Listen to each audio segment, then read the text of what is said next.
સુરતના ડિંડોલીમાં શિવકૃપા નગરની હાલત બદતર જોવા મળી। પાલિકાની બેદરકારીથી સ્થાનિકો હેરાન પરેશાન। રસ્તા ઉપર કીચડથી અવરજવર કરવું મુશ્કેલ બન્યું। બાળકોને ખભા ઉપર બેસાડી પસાર કરવામાં આવ્યા। રસ્તાની ખરાબ હાલતના કારણે લોકોને હાલાકી। સોસાયટીઓમાં એમ્બ્યુલન્સ પહોંચે તેવી પણ સ્થિતિ નથી।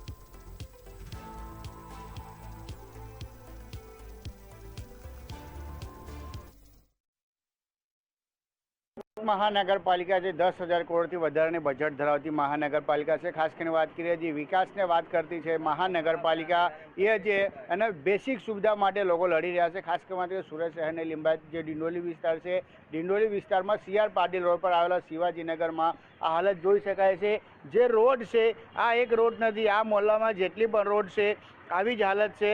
જે લાઇટ અને જે રોડ માટે લોકો અહીંયા લડી રહ્યા છે। ખાસ કરીને વાત કરીએ કે દરેક ચોમાસામાં આવી હાલત થઈ જાય પણ સુરત મહાનગરપાલિકામાં જે પણ અધિકારી બેઠા હોય, જે પણ પદાધિકારી બેઠા હોય એ લોકોને ધ્યાનમાં આવતું નથી।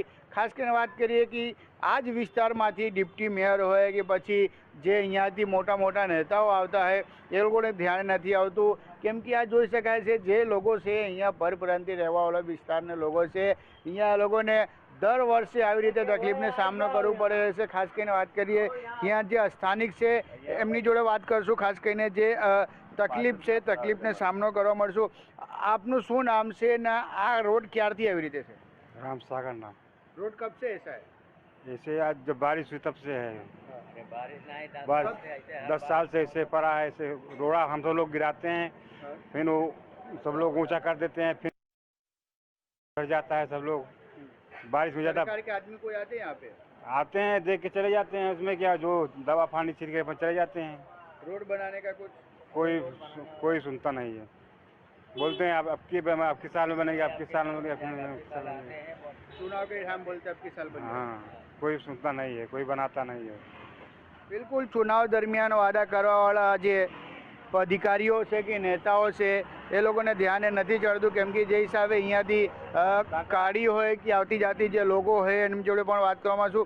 આપનું નામ છે કાકા ને આ રોડની હાલત કેવી છે? फूलचंद कन्नौजा। बहुत ख़राब है रोड का हालत। साहब लोग आते हैं, देख के चले जाते हैं, चेक इन करके बोले बनाएंगे अभी 6 महीने बाद, 4 महीने बाद बनाएंगे, लेकिन कोई नहीं देखभाल करता है। क्या बताएं हम लोग? किसी अधिकारी को कंप्लेन किए कभी? नहीं, हम लोग कंप्लेन तो नहीं करने गए अभी तक। नेता आते हैं यहाँ पे कोई? हाँ, नेता तो आते हैं, हर साल वो आते हैं वोट मांगने के लिए। उसके सिवाय नहीं आते? उसके बाद कहाँ आते हैं कोई चेक इन करने कोई भेजता ही नहीं कि रोड जाके देखो क्या हुआ है, कि आने जाने का सुविधा है कि नहीं है। બિલકુલ આ સુવિધા જોઈને કહી શકાય છે કે જે હિસાબે સુરત મહાનગરપાલિકા સ્માર્ટ સિટી છે, જે 10,000 કરોડથી વધારે બજેટ ધરાવતી મહાનગરપાલિકા છે। આ એક રોડ નહીં, આ મોહલ્લામાં જેટલી પણ રોડ છે બધી આવી જ કન્ડિશન છે। જે હિસાબે સુરત મહાનગરપાલિકાને સ્વચ્છ સુરત છે એવી રીતે આ એક ખડ્ડાવાળી રોડ અને ખડ્ડા સુરત પણ બની ગઈ છે। કેમ કે જે હિસાબે આજે વરસાદને ત્રીજી કે ચોથી દિવસ છે ને દર દિવસે જ આવી રીતે કહાની હોય છે। यहाँ बीजा लोग आए थे, एमनी जोड़े वात करने कोशिश करशु।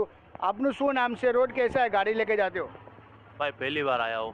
पहली बार आया? हाँ, बारिश के टाइम पे। नहीं, पाटली हुए। रोड एकदम खराब है। आप खुद रोड एकदम खराब है सर, आप खुद देख लो। हाँ, कब से रहते यहाँ पे?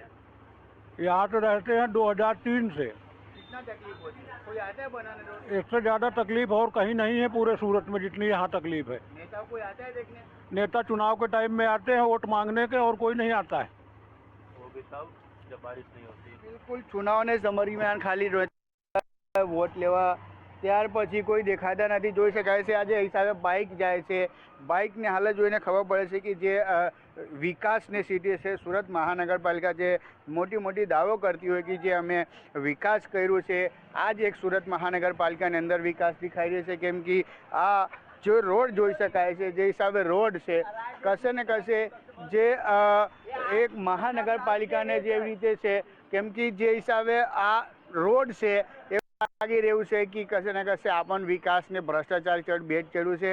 જે ભ્રષ્ટાચાર અધિકારીઓ છે એમની આગળ જ આ જોવું જોઈએ। કેમ કે જે નેતાઓ છે તે તો ખાલી 5 વર્ષમાં એક વખત આવે વોટ માંગવા, ત્યારબાદ ત્યાં સ્થાનિક લોકો કેવી રીતે રહેશે, એમને કોઈ પડી ના હોય કેમ કે વોટ મળી ગયા, જીતી ગયા, ત્યારબાદ કોણ જોવા આવે છે. ને જે સ્થાનિક નેતાઓ હોય કે જે અધિકારીઓ હોય એક વખત અહીંયા આવીને જોવે તો અહીંયાને જે લોકો છે એને દુઃખદ ઘટના સામે આવશે કેમ કે આ લોકો વર્ષોથી આવી રીતે રહે છે ને વર્ષોથી આ રોડને માંગને લઈને હેરાન પરેશાન થઈ રહ્યા છે.